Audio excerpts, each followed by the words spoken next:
The morning Dorothy Grayson rode onto the Finley ranch. She did not knock. She did not wait for an invitation, and she absolutely did not read the hand-painted sign nailed to the front gate that said, in letters as bold and unforgiving as the man who had painted them, "No strangers on this property without prior arrangement, J.Finley." That was the rule. The only rule as far as Jedediah Finley was concerned. He had spent 4 years building this ranch from nothing but cracked earth and a stubborn will, and in those 4 years he had learned one fundamental truth about the world: strangers brought trouble. Always, without exception. A man opened his gate to a stranger, and the next thing he knew, his horses were gone, his whiskey was gone, and his dignity was trailing behind some drifter heading west toward the California mountains. He had learned that lesson twice, and twice was more than enough for a man of his particular nature. So when he heard hoofbeats on the hard-packed earth of his drive, the kind of measured, deliberate hoofbeats that belonged to someone who had been riding a very long time and was not in any particular hurry about it, he stepped out onto the porch of the main house with his arms crossed and his jaw set, and every intention of sending whoever it was right back the way they came. What he did not expect was the woman. She was sitting straight-backed on a brown mare that looked as road-weary as any horse he had ever seen, its flanks dusty with the red-orange earth of the New Mexico territory, its eyes carrying that particular expression of endurance that horses develop when they have been asked to carry more than their fair share of the world's burdens.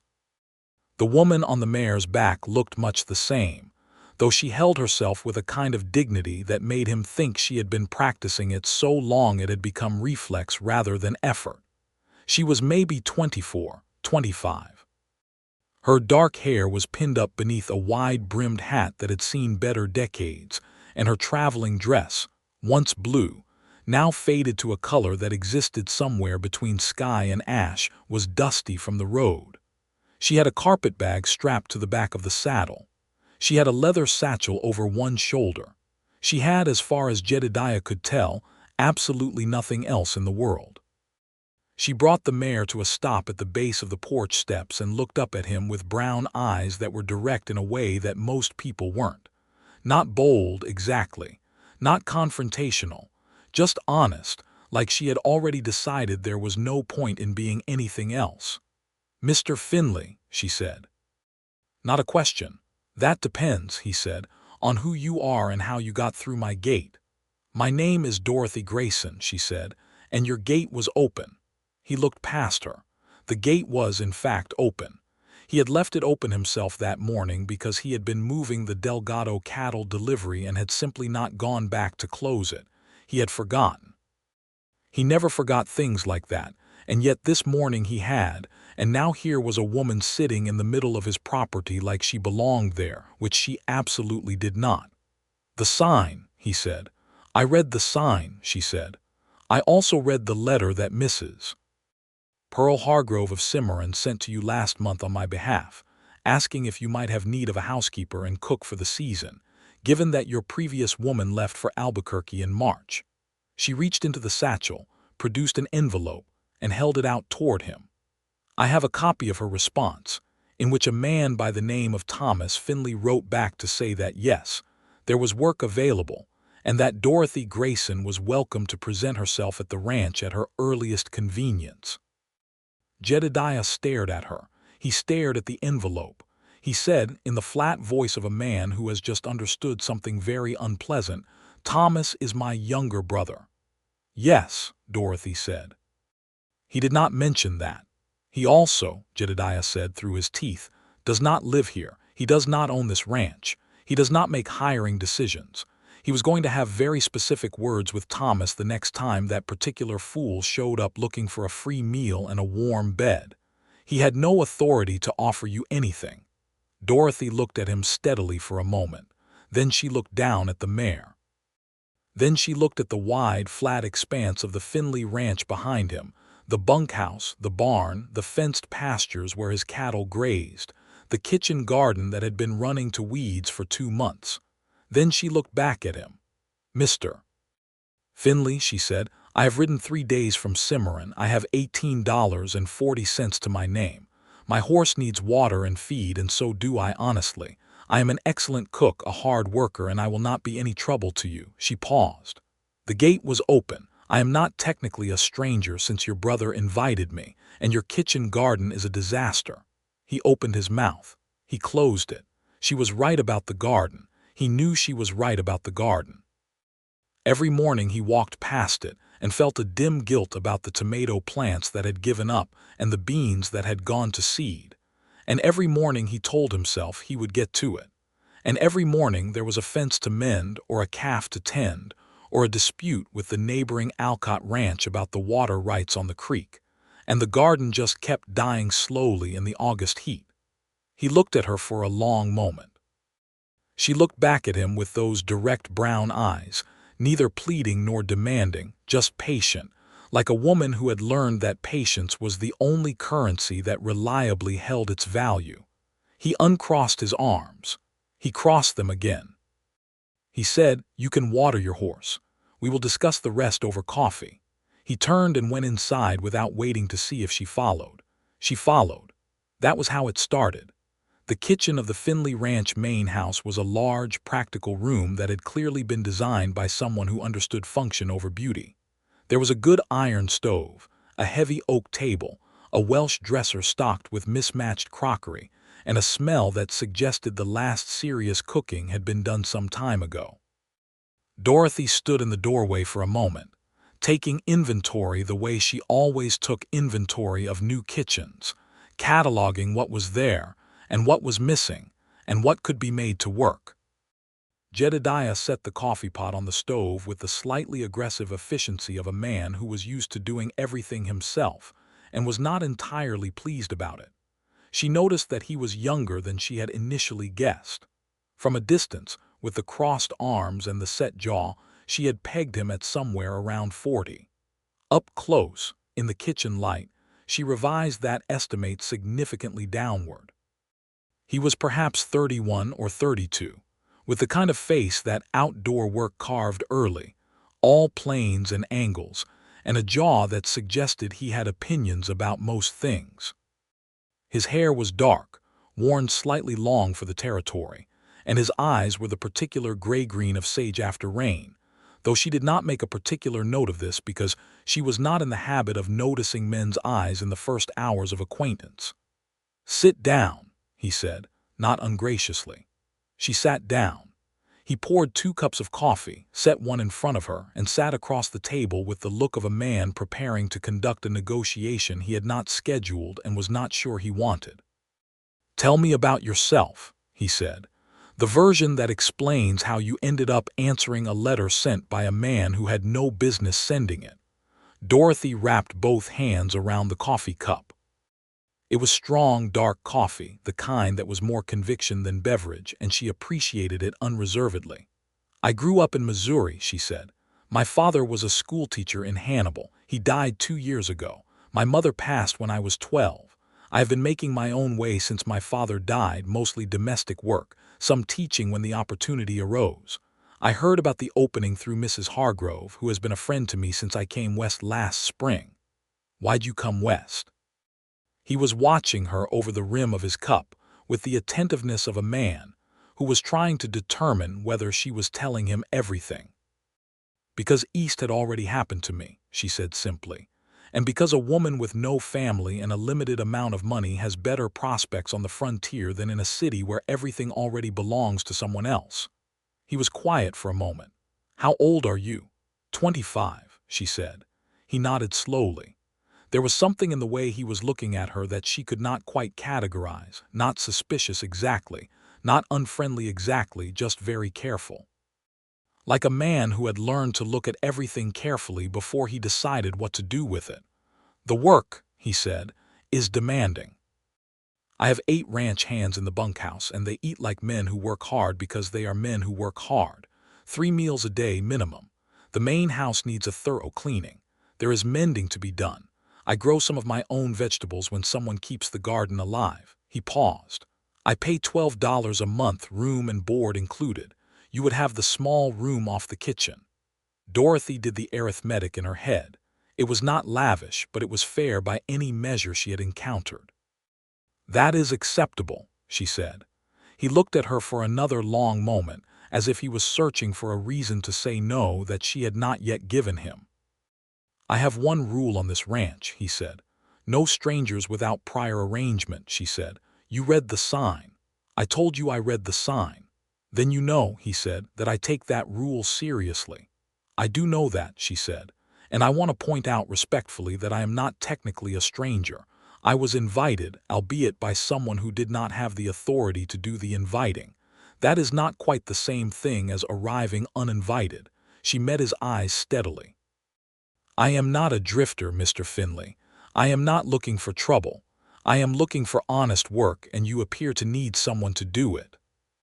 Silence stretched between them, filled by the sound of the stove and the distant sound of cattle and the dry hot wind moving through the yard outside. "Fine," he said, and she could tell from his tone that he was not entirely sure how he had arrived at this decision, but that he had arrived at it nevertheless. "You can have the job, but the rule stands for everyone else. You understand that. Anyone comes to this gate, they wait. They don't come through without me saying so." "I understand," she said.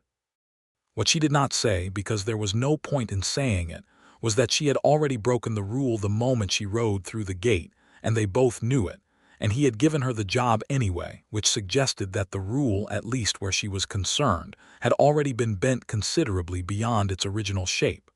She thought it was probably wise not to point this out. She finished her coffee, thanked him, and went to settle her horse. The next morning she was up before dawn. She had spent her first night in the small room off the kitchen, which was plain and clean and smelled of cedar and old wood, and had lain awake for a while listening to the sounds of the ranch at night. The horses moving in the barn, the distant low of cattle, the strange, immense silence of the New Mexico territory that was not really silence at all but a kind of presence, as if the land itself was breathing. She had been in enough new places to know that the first days were the hardest, that you had to establish yourself quickly or the work got away from you. So she was in the kitchen by 5 o'clock with a fire going in the stove and a plan forming in her mind. She found flour, lard, and salt and made biscuits. She found a side of salt pork and sliced it. She found potatoes and diced them with the quick, automatic efficiency of someone who had made a great many breakfasts in a great many kitchens. She made better coffee than what Jedediah had served, because she had found, pushed to the back of the pantry shelf, a small tin of coffee that was newer and of superior quality to the one currently in use, and she had made a note that this was a household where supplies came in irregularly and needed better organization. By 6 o'clock, when she heard boots on the porch, she had a full breakfast laid on the table. Jedediah Finley came through the kitchen door and stopped. He stood in the doorway for a moment, looking at the table, then looking at her, then looking at the table again.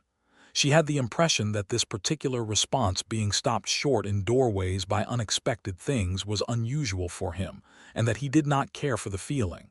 "You cooked," he said. "That is what you hired me for," she said. "I meant you cooked already. It is barely past 6. Your hands will need to eat before they start work. And you look like a man who starts work before everyone else does, so I assumed you would need breakfast earlier rather than later." He looked at her with that careful, assessing expression again.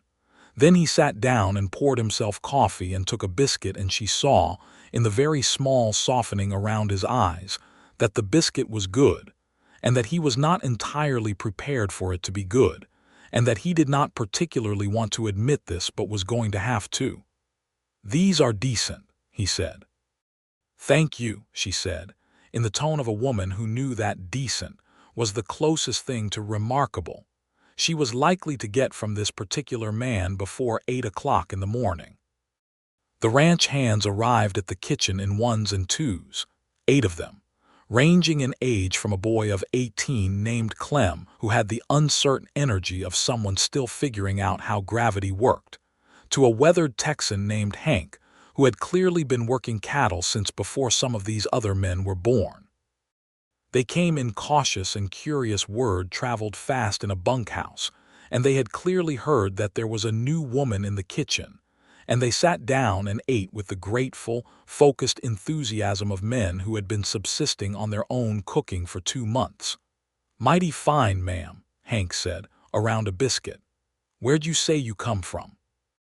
Asked another hand named Paco, who was from a ranching family in the territory and had strong opinions about food.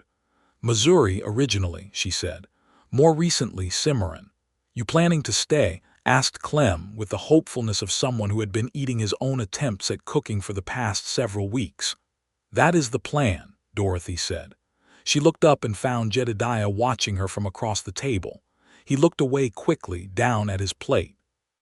But not before she caught the faintest expression on his face, something between startlement and something else, something she was not quite ready to name, and she thought, with the very practical and unsentimental part of her mind, "Well, that is interesting." Then she cleared the dishes and went to rescue the kitchen garden. The state of the garden was, as she had assessed the day before, a genuine calamity. The tomato plants had gone rangy and unmanageable, sending runners in every direction with the desperate energy of plants that have given up on human guidance. The bean rows were a tangle. The squash had staged a quiet invasion of the neighboring path. But the soil was good, deep and dark, well watered by the small irrigation ditch that ran along the eastern edge, and she could see that whoever had originally planted this garden had done it with care and knowledge. She worked through the morning heat in her oldest dress, tying back tomatoes, pulling weeds, rescuing what could be rescued, and cataloging what would need replanting in the fall. She was deep in the bean rows when she heard footsteps and looked up to find Jedediah standing at the garden edge, a length of new fence wire in his hands, watching her. "You don't have to do that today," he said. "I know," she said. "I wanted to." He stood there for a moment longer than was strictly necessary. "There's a good plant supplier in Cimarron," he said, somewhat abruptly. "If you need seeds for the fall, I go in about once a month for supplies." "That would be helpful," she said. "Thank you." He nodded once tightly and walked away toward the fence line with the wire. She watched him go for a moment, noticing the way he moved across his own land, with the easy, proprietary confidence of someone who knew every inch of it and had worked for the right to know every inch of it. Then she went back to the beans. 3 weeks passed, and they settled into a rhythm. Dorothy found that the Finley ranch was, at its core, a well-run operation. Jedediah was methodical and demanding. He expected the same quality of work from himself that he expected from everyone else, which meant he expected a great deal and was not particularly apologetic about it. But it also meant that the demanding was fair, which was more than could be said for every employer she had encountered. The ranch hands respected him in the way that men respect a foreman who will get his hands dirty alongside them rather than directing from a safe distance. She made herself useful in ways that went beyond the kitchen, because that was her nature. She organized the pantry, keeping an inventory of stores and anticipating what would be needed before it ran out. She mended the hands' shirts and socks on Sunday afternoons. She planted fall crops in the garden: turnips, winter squash, a second crop of beans. She learned the names of all the horses and what they preferred in terms of handling. She learned that Hank had a wife in Santa Fe, he wrote to every Sunday, and that young Clem was saving his wages to eventually buy a small claim somewhere, and that Paco made his own chili paste from peppers he grew in a small plot behind the bunkhouse, which he shared with her generously, and which improved her cooking considerably. She did not, in these 3 weeks, learn very much about Jedediah Finley. Not because he was rude. He was, she discovered, capable of considerable courtesy when the spirit moved him, but because he was private in the way that people who have been hurt are private, keeping everything important behind several layers of careful, ordinary interaction. She knew he had come to this land in 1881, which made him something of a pioneer in the territory, which had only been organized for 12 years. She knew he had built the main house himself, with help from his ranch hands. She knew his father had been a farmer in Tennessee, and his mother had died when he was 16. She knew he had a horse named Comet that he rode every morning before sunrise, and that this morning ride was the closest thing he had to a private ritual, something he protected with the quiet tenacity of a man who does not have many things that are entirely his own. What she did not know, what she found herself wondering about more than was probably wise, was why a man who was clearly capable of great warmth, who laughed genuinely at Hank's elaborate stories, and who she had seen crouch down to examine a lame calf with a gentleness that was almost startling, chose to keep himself so contained, so careful. She found out at the end of the third week, on a Thursday evening when the hands were in the bunkhouse, and the house was quiet, and she was sitting on the porch with a cup of tea, watching the sunset turn the mountains the color of old copper. Jedediah came and sat in the other chair, not the one right next to hers but the one at the far end of the porch, which she had begun to think of as his chair, in the same way that people always return to the same spot and make it theirs by habit. He had a cup of coffee. He looked at the sunset. After a while he said, "My wife died 4 years ago." She did not say anything because sometimes nothing is the right response. "Her name was Clara," he said. "She was from Denver. We had been married 2 years." He turned the coffee cup in his hands. "She died of typhoid fever the summer of 1880. He paused. "I came out here the following spring, built this place. It gave me something to do with my hands." Dorothy looked at the mountains. The copper was deepening toward red. "I am sorry," she said, and she meant it without reservation. "I'm not looking for sympathy," he said quickly. "I know," she said. "I am not offering sympathy. I am offering the acknowledgement that you lost something real which is different." He looked at her sideways, with a kind of careful attention, as if she had said something unexpected. Then he looked back at the mountains. "The rule," he said, "about strangers. After Clara died, there was a man who came to the house in Denver, said he was an old friend of hers from back east. We let him in because you let people in when they say they are friends.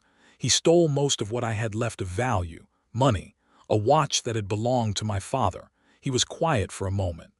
"I decided after that the risk of letting people in was not worth the cost." Dorothy considered this. "And yet," she said, "you let me in." "You broke the rule," he said, and there was something almost rueful in his voice. "You were already through the gate before I could stop you." "The gate was open," she reminded him. "The gate," he said, "was my fault." He almost smiled. It was a very small almost smile, barely a shift at the corner of his mouth, but it was there. "I suppose that evens things out somewhat." She looked at him in the last of the red light, at the planes of his face and the careful reserve in his eyes and the almost smile that was still there at the corner of his mouth, and she thought, "You are a man who has been alone for a very long time, and who has organized his whole life around making sure that remains the case. And I have ridden through your gate and made myself useful in your garden and cooked 3 meals a day for your household, and I do not think I am planning to leave." She did not say any of this. She finished her tea and said good night and went inside. But she thought about it, lying in the cedar-end wood-smelled dark of her small room, longer than was perhaps practical. September arrived with a change in the quality of the light, still bright and clear, but with an edge to it now, a crispness in the early mornings that reminded everything alive that summer was not eternal. Dorothy had been on the ranch for 6 weeks, and in those 6 weeks she had, almost without consciously intending to, made herself indispensable. She was honest with herself, partly by design. She was good at making herself indispensable. It was a skill she had developed from necessity and had refined to something close to an art form. But it was also, and this was the part she was less comfortable examining directly, because she was finding reasons to stay that had nothing to do with the job. The first indication that Jedediah might be experiencing something similar came on a Saturday morning in the first week of September, when he came back from his morning ride to find her attempting to repair a loose board on the porch railing. She had the hammer and the nails and the general theory of what needed doing, but the board was at an awkward angle and she was not managing it efficiently. He dismounted, tied Comet to the post, walked up to the porch, and without a word took the hammer from her hand. He fixed the board with 3 confident strikes. He handed the hammer back. "I was doing it," she said. "You were doing it," he agreed, slowly. He looked at the railing, checking the solidity of it. "You don't have to fix the house as well, Miss Grayson. That's my department." "I don't like things that need fixing going unfixed," she said. He looked at her with something that might have been amusement hiding somewhere behind the usual careful expression. "I've noticed that about you," he said. "Is that a complaint?" He was quiet for a moment. "No," he said, "it is not a complaint." He stood there for a moment longer, and she stood there, and the morning light was on both of them, and she had the peculiar sensation that something was being said that neither of them was saying out loud. Then he walked Comet to the barn, and she went back inside, and neither of them mentioned it. The town of Mora was the nearest settlement of any size, about 2 hours' ride from the ranch, and Dorothy went with Jedediah on the first supply run of October. She had compiled her list carefully: items for the kitchen, seeds she needed, thread for mending.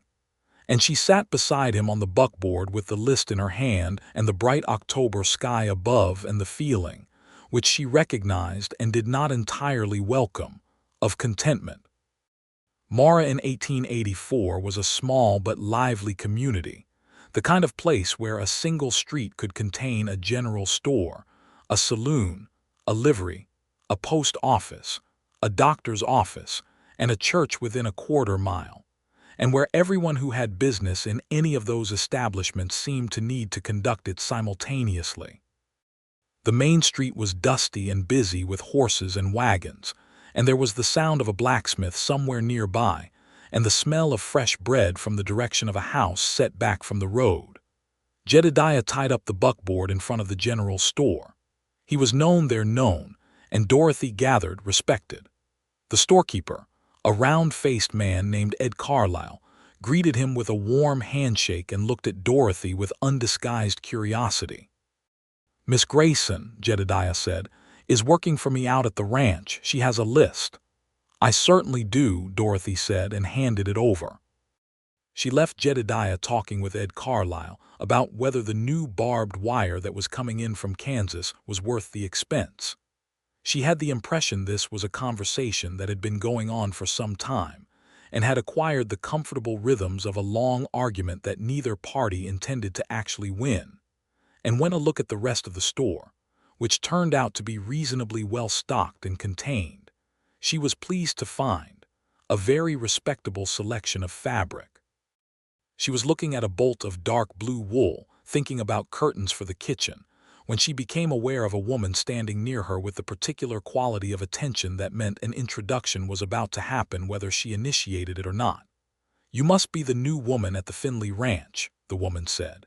She was perhaps 30, with a direct, friendly manner and brown hair worn neatly. "I'm Adelaide Alcott. My husband runs the neighboring ranch." Dorothy introduced herself and recognized the name. The Alcott Ranch was the one with whom Jedediah had the ongoing water rights dispute. She chose her words accordingly. Adelaide Alcott seemed to have no such caution. "It is good to see someone out there again," she said with apparent sincerity. "I worried about Jed, honestly.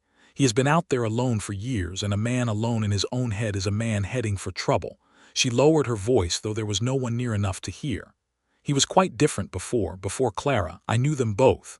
He smiled more easily, I suppose is the way to put it. He laughed more readily. Clara brought that out in him." She paused. I hope someone does again, eventually." Dorothy looked at the woman for a moment and then looked back at the bolt of blue wool. "He is a good employer," she said carefully. Adelaide Alcott looked at her with a small, knowing expression that Dorothy found simultaneously comforting and slightly alarming. "Yes," Adelaide said pleasantly. "I imagine he is." On the road back to the ranch, with the buckboard loaded and the October sun making the mountains gold and purple, Dorothy sat beside Jedediah and thought about what Adelaide Alcott had said.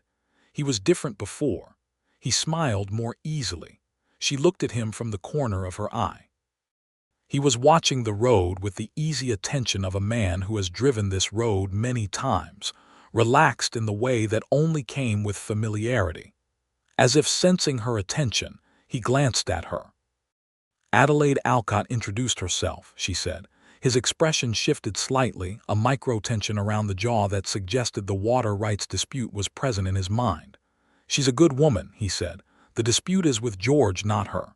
She spoke well of you, Dorothy said. He looked faintly surprised. Did she? She did. Dorothy paused. She said you had been alone for years and that she hoped that might eventually change. The silence that followed was the kind that had weight to it.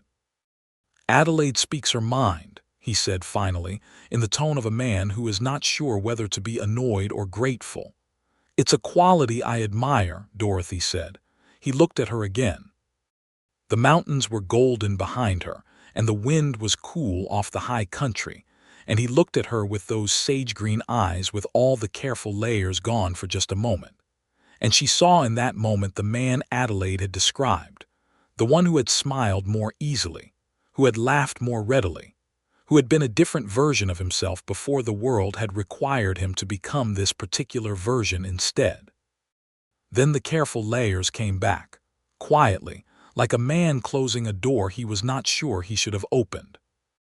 It's a quality I've learned to be cautious about, he said, and clicked to the horses, and they rode the rest of the way home in a silence that was, somehow, easier than most people's conversation. It was mid-October when Thomas Finley arrived. She heard the argument before she saw either of them raised voices from the direction of the barn, the kind of argument that had clearly been building for a while, and had finally reached a pitch at which the principals were no longer bothering to modulate their volume. She was in the kitchen making bread, and she kneaded the dough steadily and told herself that whatever this was, it was not her business. Then she heard her name. You had no right, Jedediah was saying, in the flat, controlled tone that she had come to recognize as the voice he used when he was genuinely angry. You made an offer on my behalf without asking me. You don't live here. You don't own anything here. You needed help, Thomas said.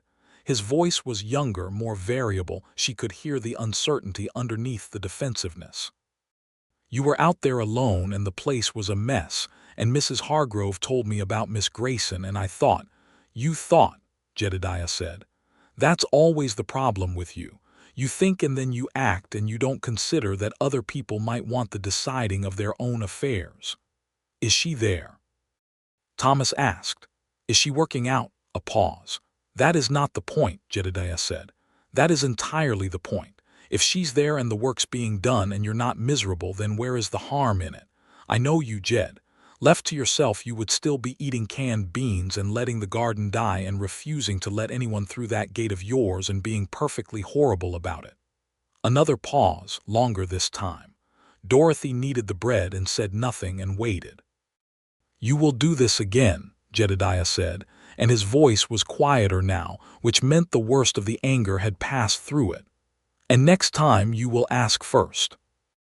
I will ask first, Thomas said.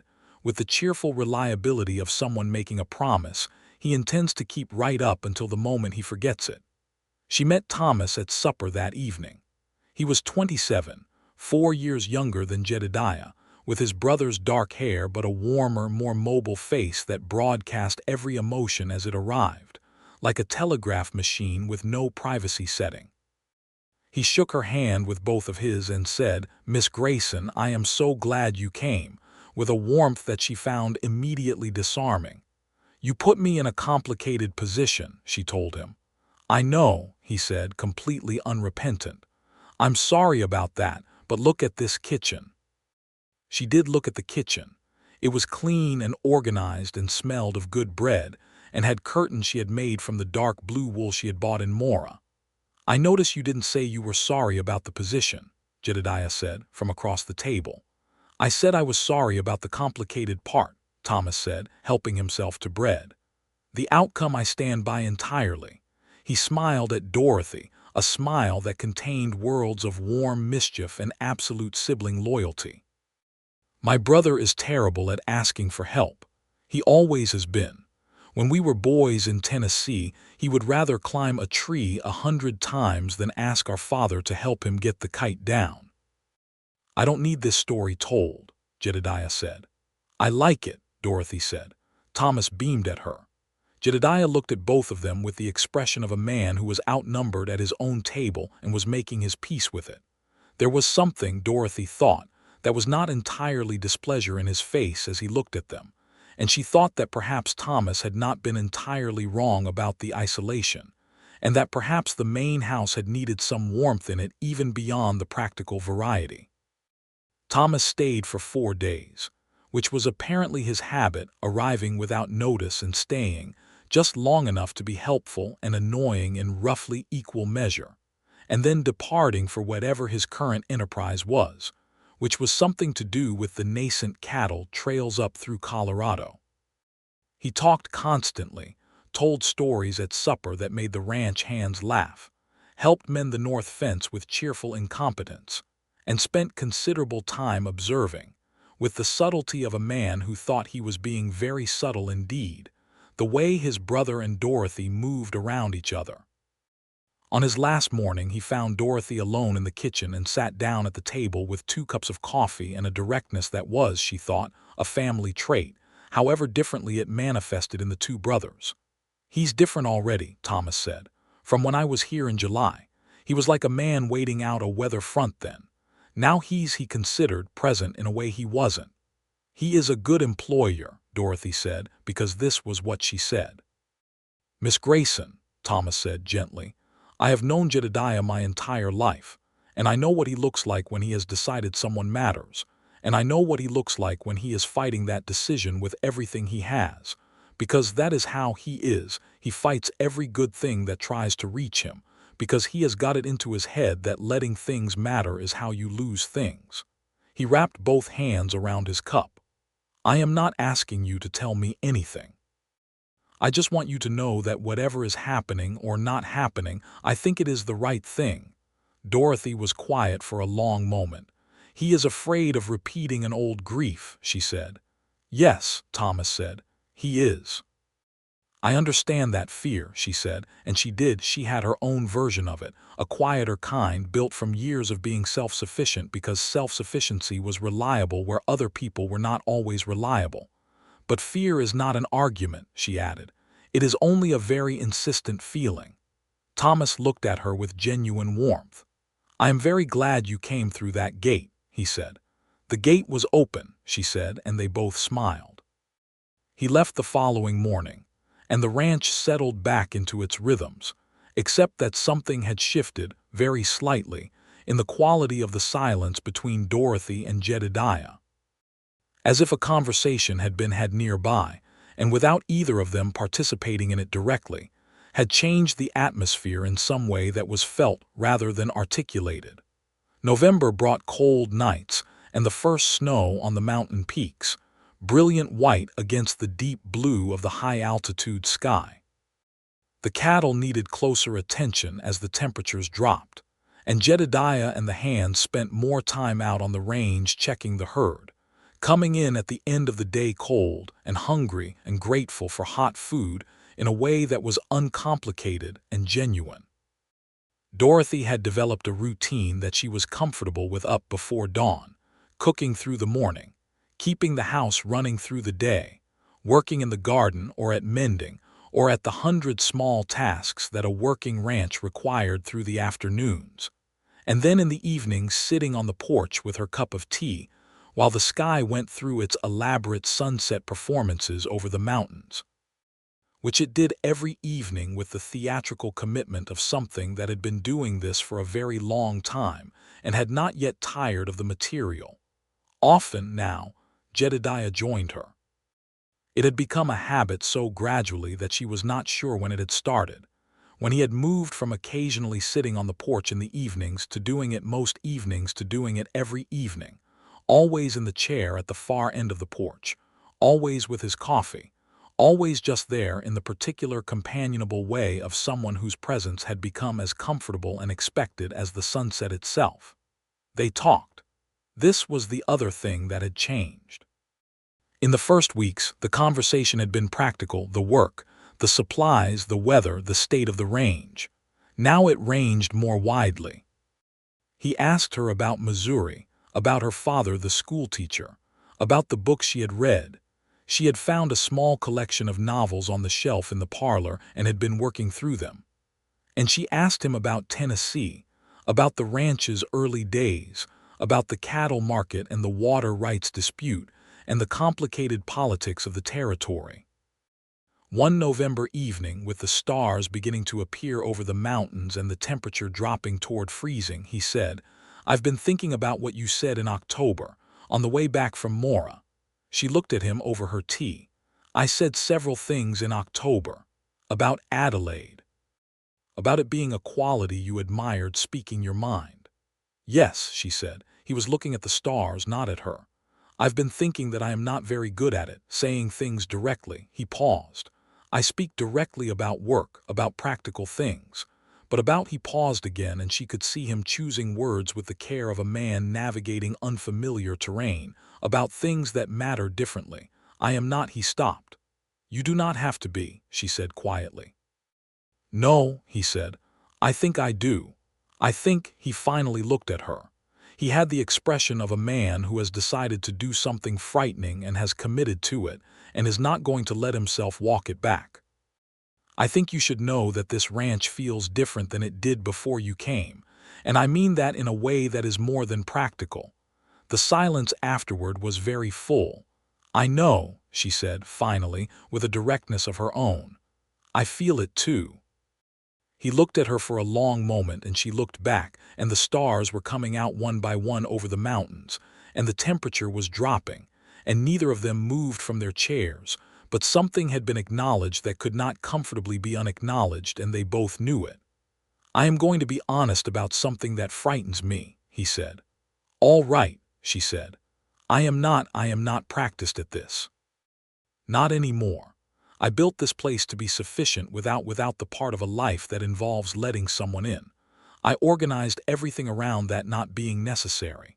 He turned the coffee cup in his hands.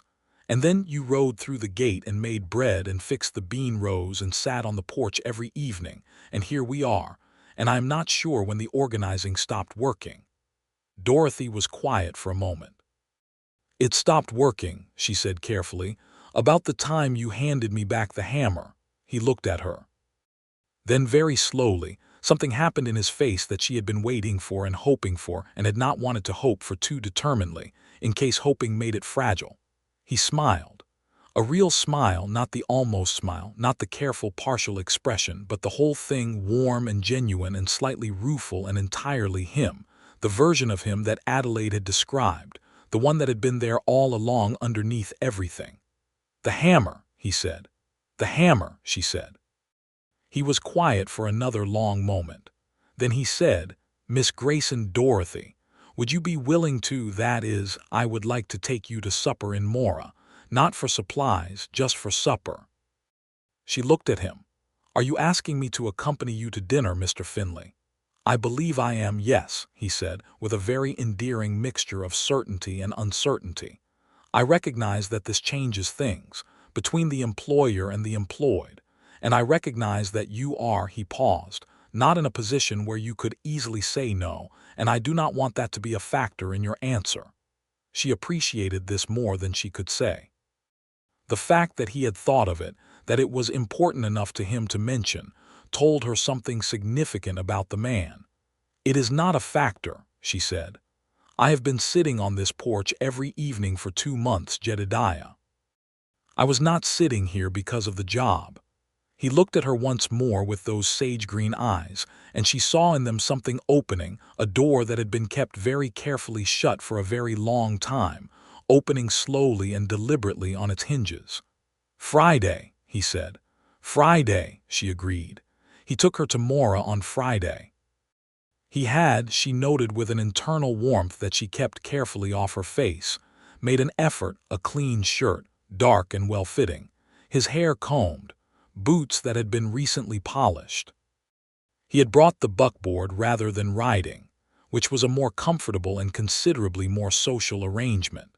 and they rode into town in the Friday evening light with the kind of easy conversation between them that she had been learning to love, the kind that could go from practical to philosophical to laughing without effort or announcement. There was a dining room attached to the hotel in Mora that had aspirations toward something approaching elegance and mostly succeeded, with linen tablecloths and candles, and a menu chalked on a board that offered beef and beans, and whatever the cook had made that day, which turned out to be roast chicken of a very acceptable quality.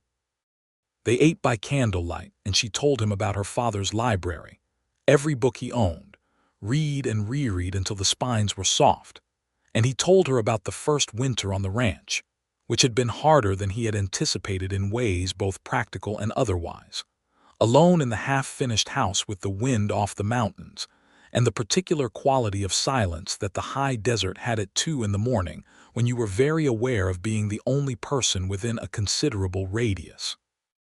"But you didn't leave," she said. "No," he said. "Why not?" He considered this. "Because leaving would have been admitting that the isolation was too much. And I was angry, I think, in those years, at what had happened, at the way things had gone, and anger can keep you going when nothing else will." He looked at his hands on the table. "It is not the best fuel, but it burns long." "And now," she said. He looked up at her.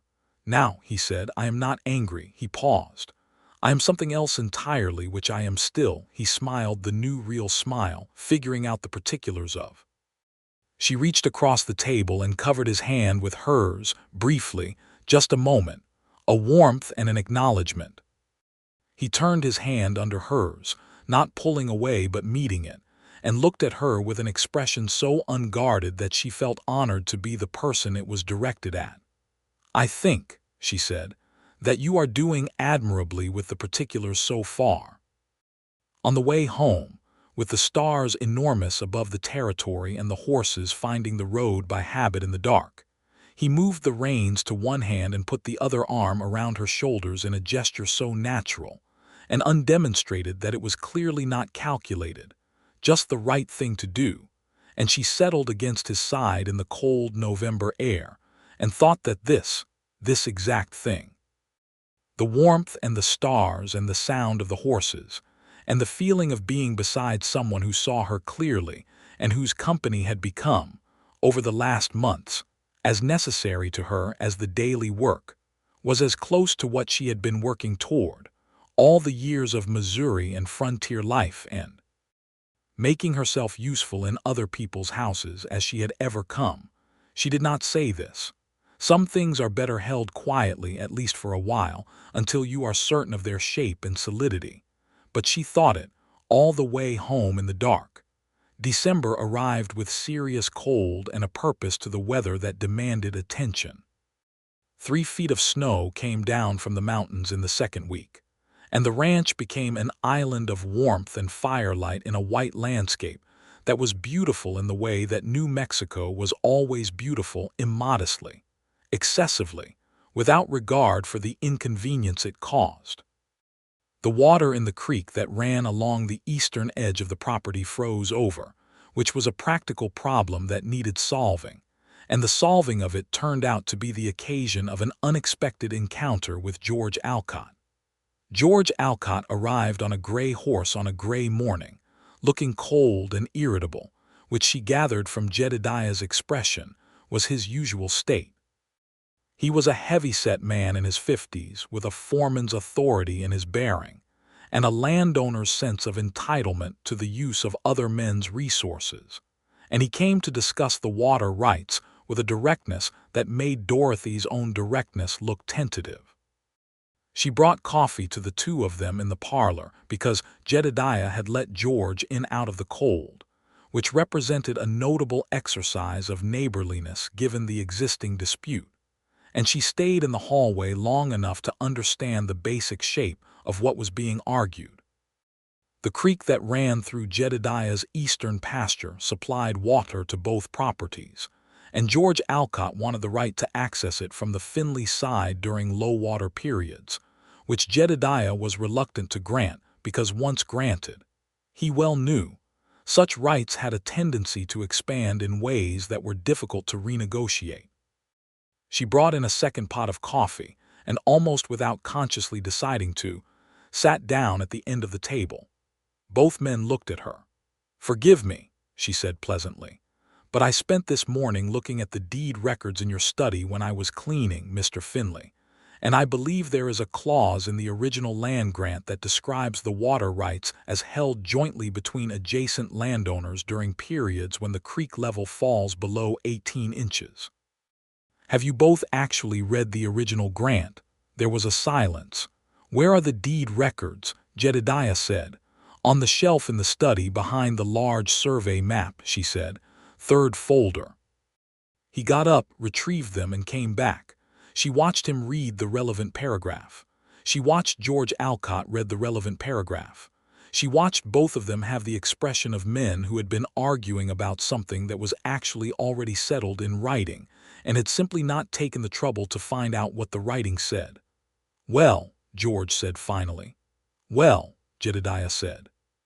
The dispute, as it turned out, required one more meeting, and the attention of a land attorney from Santa Fe who confirmed what the deed said, which was more or less exactly what Dorothy had indicated it said.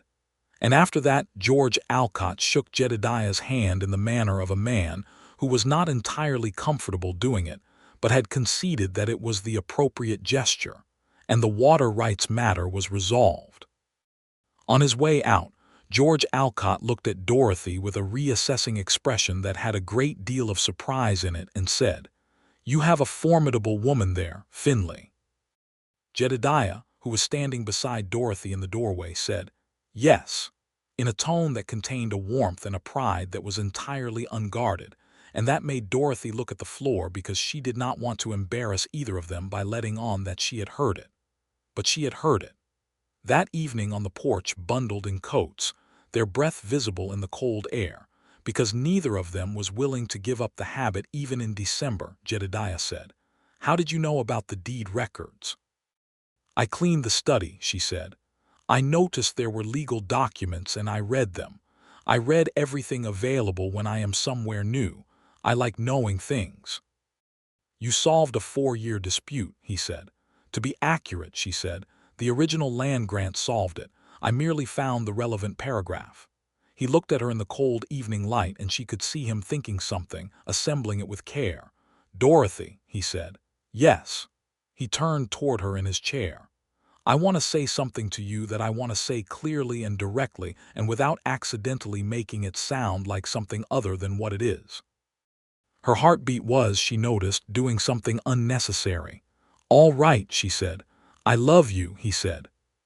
Simply, completely, with all the careful layers entirely gone, as if he had decided that the layers were not going to be useful anymore and he had set them down somewhere. I don't say that as an employer or a neighbor or a friend, though all three of those things have been important to me.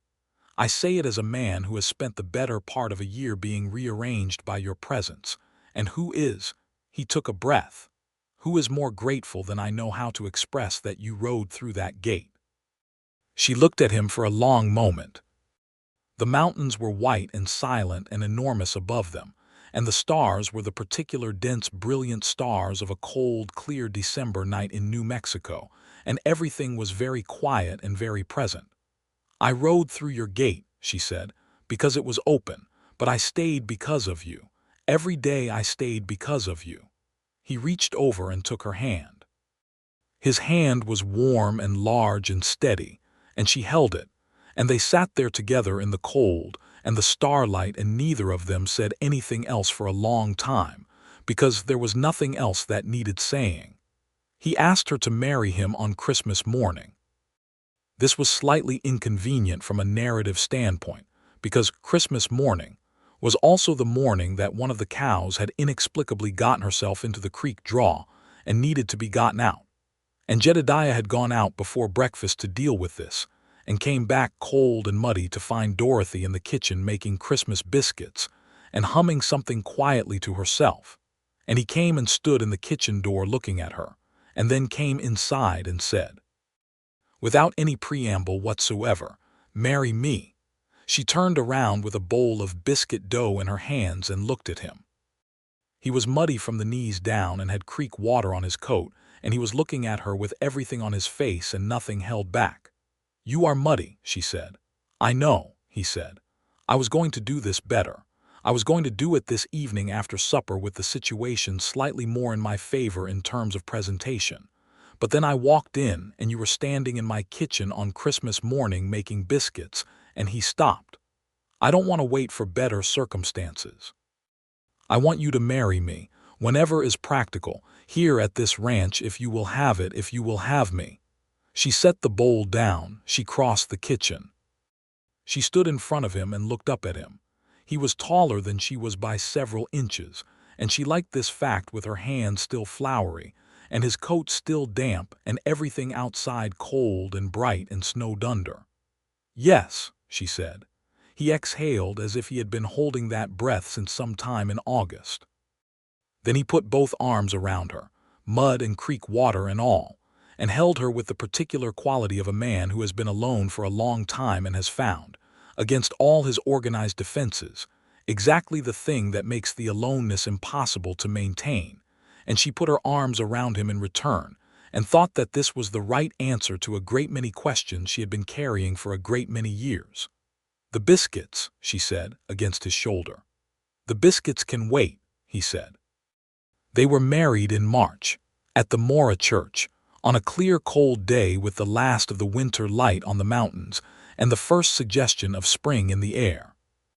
Adelaide Alcott came, beaming with a satisfaction that she made no attempt whatsoever to conceal. Thomas Finley was the best man, and gave a speech at the small reception afterward that was both genuinely heartfelt and considerably too long. Hank and Paco and the other ranch hands sat in the back pew in their cleaned-up Sunday best, and Clem cried a little, which he denied afterward with great conviction. Dorothy wore a dress she had made herself from cream-colored muslin with blue trim, not extravagant, but exactly right, chosen and made with the same practical care she brought to everything. And Jedediah, standing at the front of the church in a dark coat with his hair actually properly combed for once, looked at her when she walked down the aisle with an expression that she thought she would remember for the rest of her life. Pure and uncomplicated wonder, as if she were something he had not entirely believed would arrive, and now that she was here he was committed to never looking away. The minister said the words. They said the words. Jedediah's hands were warm and steady when he took hers, and he said "I do" in the voice of a man who has thought carefully about what those words mean and has arrived at them with full conviction. Spring came to the Finley ranch in earnest, and with it a new quality to everything. Dorothy planted the garden with the ambition of someone who intended to stay: tomatoes, beans, squash, herbs, a row of sunflowers along the south fence because sunflowers were, in her opinion, one of the few things in the world that were unambiguously correct. Jedediah came to help with the heavy digging on Sunday afternoons, and they worked side by side in the warm spring earth, and it was in these quiet working hours, as much as in any other moment, that she felt the full weight of what they had built together. The ranch was thriving.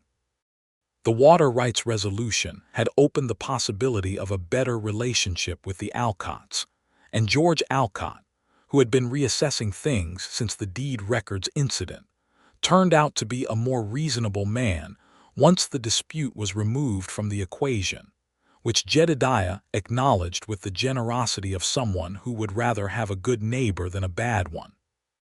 They had expanded the herd in the spring purchase, and the range was in good condition, and the ranch hands were a stable, skilled group who gave the place the feeling of a genuinely functioning enterprise rather than a holding operation.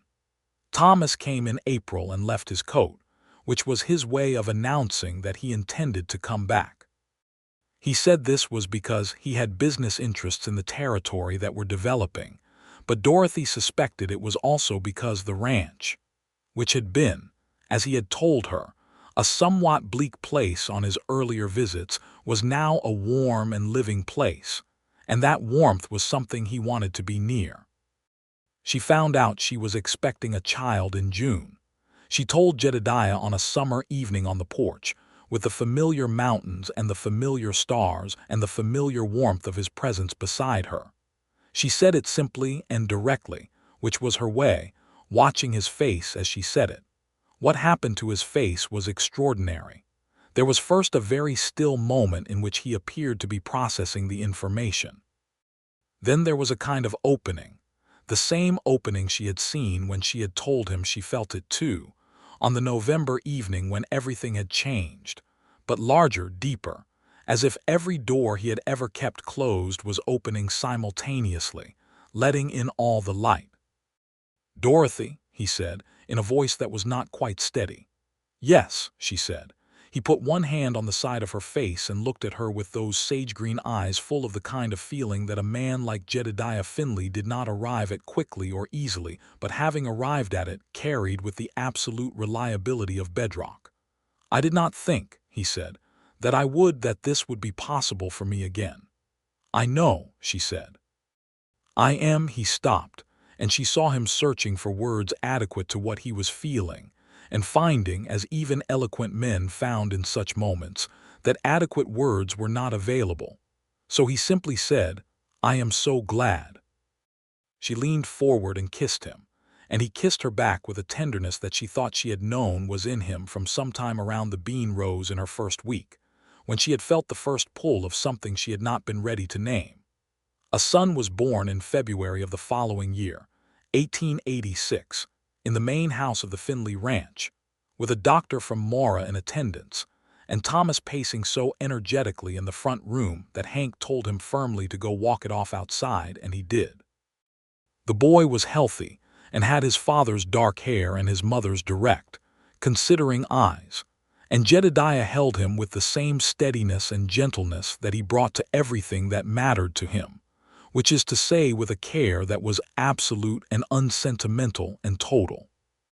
They named him Samuel Thomas Finley Samuel for Dorothy's father, the schoolteacher from Hannibal, and Thomas for reasons that were obvious, and that made the younger Finley stand in the kitchen doorway and produce an expression of such helpless emotional joy that even Hank, who considered himself a man largely beyond sentiment, had to find something to do in the other direction.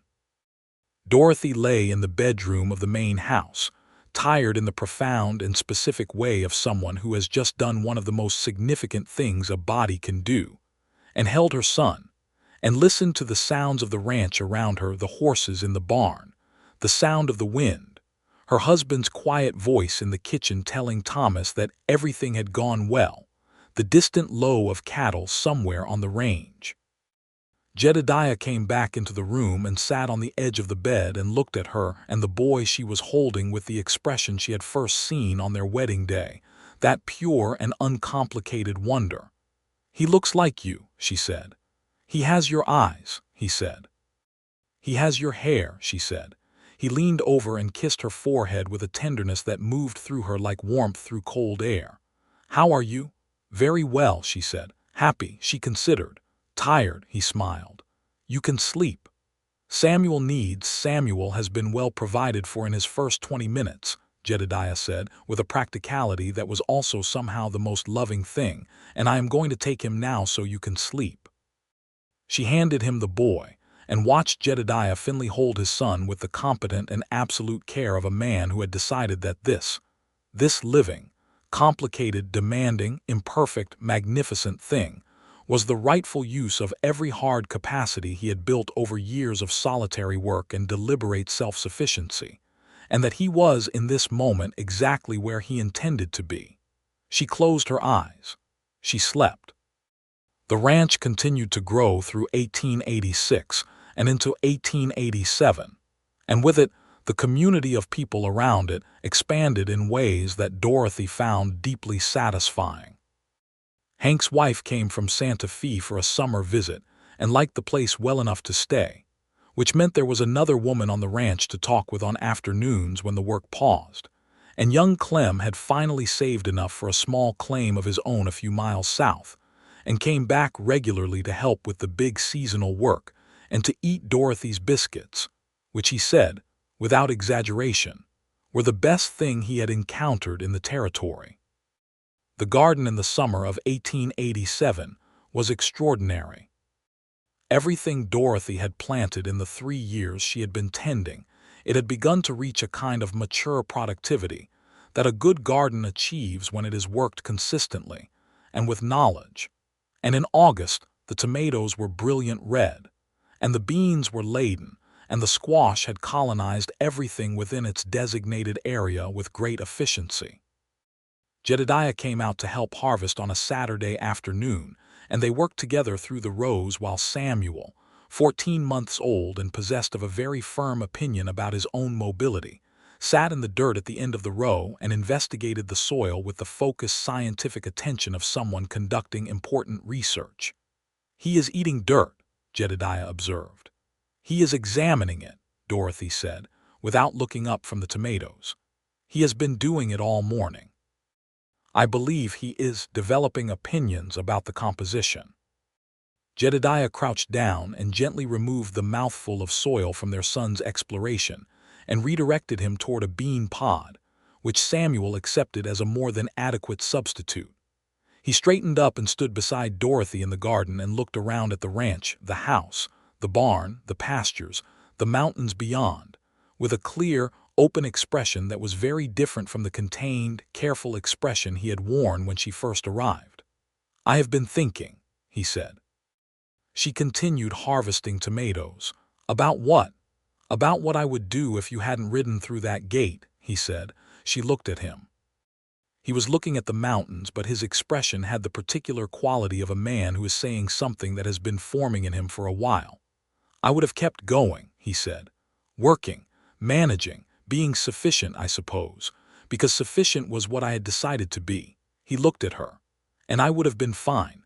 I would have run a good ranch and had good hands and been respected in the territory and grown old and died having done a respectable amount of work." He paused. "And I would have missed everything." Dorothy set down her harvesting basket. She stood in front of him in the late summer sunlight with tomatoes on her hands and her hair coming out of its pin in the heat and said, "You would not have missed it. You would never have known it was there to miss." "Which," he said, "is worse?" She thought about this. "Yes," she said, "I think that may be right." He put his hand in her hair, gently, carefully, in the way he touched her when he was very present, not absent-minded or habitual but fully deliberate. "I am grateful for the open gate," he said. "I am grateful for the open gate," she agreed. Samuel threw his bean pod at Jedediah's boot. They both looked down at him. He looked back up at them with his father's steady gaze and his mother's direct brown eyes, extremely pleased with himself. "And for this," Jedediah added. "And for this," Dorothy said. Adelaide Alcott came for supper in September of that year without George, who was on a cattle drive, and she and Dorothy sat on the porch afterward while Jedediah dealt with a minor fence emergency in the north pasture, and the evening light did its elaborate work on the mountains. "I said something to you when you first arrived," Adelaide said, "about hoping someone would make him laugh again." "I remember," Dorothy said. "I want you to know," Adelaide said, looking at her with a warmth that had nothing of condescension in it, only genuine affection, "that you have done that, more than that. He is fully here again in a way that I was not sure I would see." She paused. "Clara would have been glad of it, I think. She was that kind of person, she would have wanted him to be glad." Dorothy was quiet for a moment. "I think of her sometimes," she said honestly. "I think about what she meant to him and what she built in him, and I am," she paused, choosing the word carefully, "grateful to her in a way, for the person she helped him be." Adelaide looked at her steadily. "She was not quite like you," she said. "Not better or worse, but you are what he needs now, what he has needed." The mountains were purple and gold in the evening light, and the sound of the ranch was around them, horses and wind, and somewhere the distant happy noise of Samuel being put to bed. And Dorothy thought about all the steps between Missouri and this porch, all the work and movement and uncertainty and fear that was not an argument, and thought that every single step had been exactly the right length in exactly the right direction. The winter of 1887 was mild, which everyone on the ranch took as a personal favor. Dorothy found out she was expecting a second child in November and told Jedediah in the kitchen this time, practically over breakfast, because they were past the phase of needing to choose the setting. He set down his coffee cup and reached across the table and took her hand and said, "Good," in a voice so full of undisguised gladness that she laughed.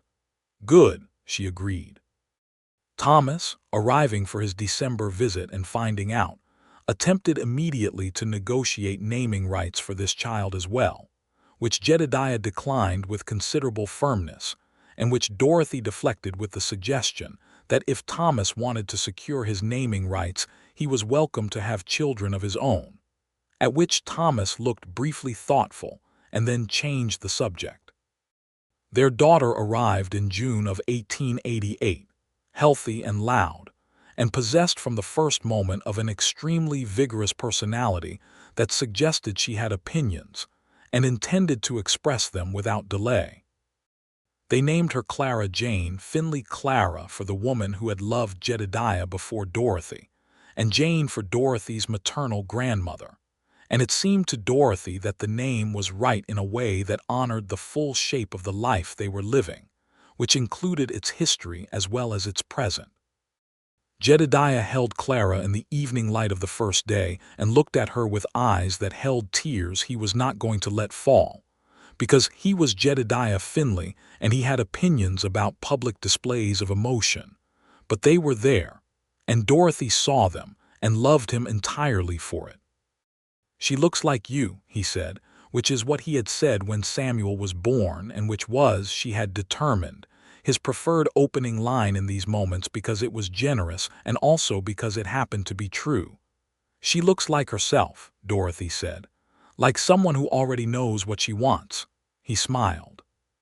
The real smile, the full one, the one that had been there all along under the careful layers, the one she had been watching appear more and more freely over the years, until it was simply his natural expression rather than the careful neutral she had first encountered. "Like her mother," he said. The ranch moved through the seasons with the reliable rhythm of a place that had found its proper function. Samuel grew into a boy of determined curiosity and considerable physical confidence, following his father around the property with the intense apprentice focus of someone who was absorbing everything being demonstrated.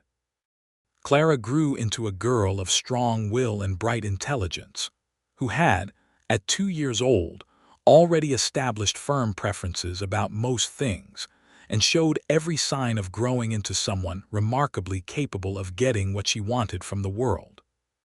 Jedediah expanded the herd in 1889, buying 50 additional head of cattle from a rancher in Colorado, which meant hiring an additional hand and managing a larger operation than he had originally envisioned when he came to this land in 1881. The ranch had become, without his having precisely planned it, a genuine and significant enterprise, well-run, productive, and increasingly known in the territory as a reliable source of good beef and fair dealing. Dorothy organized the household accounts because she had discovered early on that the accounts, like the kitchen garden in its pre-her state, had been maintained with more energy than system, and that a proper set of books would save Jedediah considerable time and anxiety. He let her do this with the good sense of a man who recognized superior competence when he encountered it, and the result was a financial picture of the ranch that was considerably cleaner and more encouraging than the one that had existed before, which was satisfying in the deep and particular way that things put right are always satisfying. She also, because the territory was developing and education was becoming a pressing need, spoke to the school board in Mora about the lack of a teacher in the area around the ranch. There were enough children within a reasonable distance, the Alcott children, the Delgado family's 3, several others from small holdings in the area, that a schoolhouse was warranted, and she had the qualifications to teach, and the time could be organized around the ranch routine if it were managed carefully. Jedediah listened to this plan at supper and said, "You want to teach?" "I want to teach," she said. I have wanted to teach since my father showed me how a well-placed lesson could change the shape of a person's understanding. This is the right place for it. I have no objection whatsoever, he said. The schoolhouse was built the following spring, a small but solid structure on the Finley land, close enough to the main road that families from the surrounding area could reach it, with benches and a chalkboard and a pot-bellied stove for winter. Dorothy taught there 3 mornings a week, and the children came, and the teaching was everything she had wanted it to be, the particular satisfaction of watching understanding arrive in a child's face, the way learning transformed from task to delight when it was taught with love and skill. Jedediah brought her lunch at the schoolhouse on the days she taught. This was not something they had discussed or arranged. He simply started doing it one afternoon in the fall, arriving at noon with a cloth-wrapped package and a flask of coffee, and the easy naturalness of a man who has found a good habit and sees no reason to stop. She suspected this was partly because he liked seeing her in her element, teaching with the full force of her ability, with the children attending her with the focused seriousness that children give to teachers they trust, and that it pleased him in the way that witnessing someone be entirely themselves always pleased a person who loved them. Samuel started school at the schoolhouse when he was 5, which created the interesting dynamic of having Dorothy as his teacher, which he regarded as entirely natural since she was already the authority in all the other areas of his life, and he had no reason to expect this one to be different. Clara, not yet school-age but possessed of a conviction that rules applied to others, attempted to attend with him on the first day. Dorothy found her sitting in the back bench with her hands folded with an expression of absolute intention. She picked Clara up, carried her to the door, handed her to Jedediah, who was waiting outside, and watched his face do the thing it did when he was trying not to laugh. "She is a Finley," he said. "She is," Dorothy agreed. "She gets the stubbornness from your side." "She gets the stubbornness," he said, looking at her with warm eyes from both sides. She went back in to teach. He took Clara home. This was how it went. The years moved forward with the particular quality of good years, which is not that nothing difficult happens, but that the difficult things are met with the resources of a life that is genuinely whole. There were hard winters and dry summers, and the ordinary complications of running a cattle ranch in a territory still working out its laws and its relationships. There was the ongoing development of New Mexico toward eventual statehood, and the complicated questions of land and water, and the rights of people who had been in the territory long before the American government had opinions about it.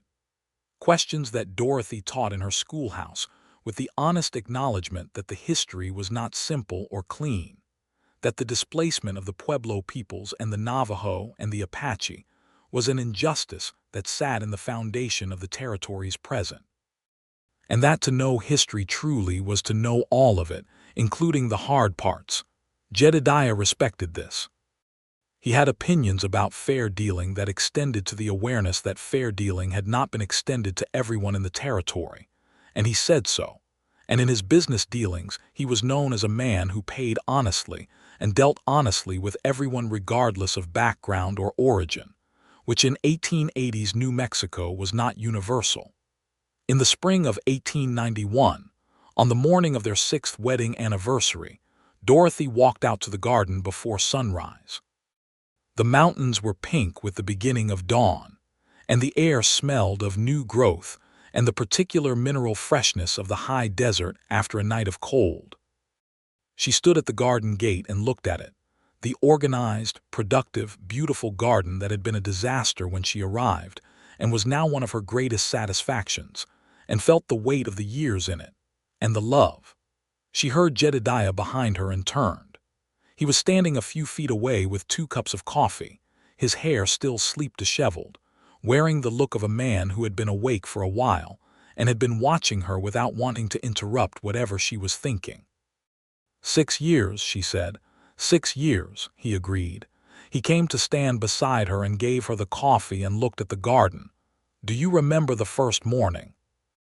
I remember you telling me the biscuits were decent, she said. He made a sound that was unmistakably a laugh. They were remarkable, he said. I was being careful. You were being very careful, she agreed, about everything. He was quiet for a moment. The pink was deepening over the mountains toward the full gold of sunrise. I stopped, he said. You stopped, she said, because of you. He looked at her with everything in his face that had been there since November of 1884. Since the evening he had told her what he felt on a cold porch with the stars coming out over the mountains. All of it intact, and if anything deeper for the years of living it had passed through. I want you to know that I have been aware of that every day. That the stopping was because of you. That every good thing about the life we have is connected, for me, to the fact that you rode through that gate. She looked at him, at the man she had found behind all that careful organization, at the father her children ran to with their discoveries and their questions, at the person whose presence had become as foundational to her as the ground she was standing on. And she thought of the sign on the gate that she had read and disregarded, and the gate that had been open, and the 3 days' ride from Cimarron, and the biscuits, and the hammer, and the porch in November. And 6 years of waking up in the main house of the Finley ranch. The gate was open, she said. He smiled, the real, full, unguarded smile. The gate was open, he said. He put his arm around her, and she leaned against his side, and they stood in the garden in the first light of their anniversary, with the mountains going gold around them and the ranch waking up around them. And from inside the house, the sound of 2 small voices beginning their morning arguments about something of tremendous importance that would be entirely forgotten by breakfast. And everything, every single thing was exactly as it should be. The sign on the gate said, still in Jedediah's bold hand, "No strangers on this property without prior arrangement, J.Finley." He had never taken it down. She had asked him about it once in the 2nd year of their marriage. He had said, "It keeps honest people honest about the rule." And the rule, she had asked. He had looked at her for a long moment with that expression that still made her feel, after everything, like something he had not been sure would arrive and was committed to never looking away from. The rule, he said, had an exception built into it from the first day. I just didn't know it until you showed me. She had kissed him for that, thoroughly and without reserve, because it was the right thing to do. And the gate had stood open ever since. Not unlocked, not unguarded, but open, in the particular way that a man opens himself when he has decided, after much careful consideration and one very determined woman on a road-weary mare, that the living world is not something to be kept out but something to be let in, wholly and with full willingness, and that every good thing he had ever organized his life against was, in fact, the most necessary thing there was. Samuel grew tall and capable, with his father's steadiness and his mother's intellectual restlessness, and he learned the ranch the way his father had learned it, from the ground up, knowing every inch of it with the satisfaction of deep familiarity.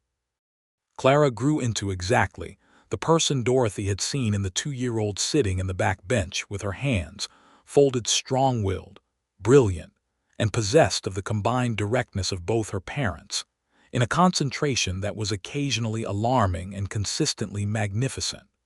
Dorothy taught in the schoolhouse through the years, and watched the children of the territory learn to read and cipher, and understand the world with the pleasure of someone doing work that was entirely right for her. Jedediah ran the ranch with a steadiness that was also a kind of love, the love of a man for the thing he has made with his hands and his will, and the long labor of all the years. And on evenings in every season, they sat on the porch of the main house with their coffee and their tea, and watched the sunset perform its nightly performance over the mountains of New Mexico. And they talked about everything and nothing, and the years were full and warm and real, and the rule that had been broken on the first day was never spoken of as a rule anymore, because it had been forgotten entirely in the way that only the most important things are forgotten, absorbed so completely into the fabric of what is right and true and necessary, that it ceases to exist as a separate thing, and becomes, instead, simply life.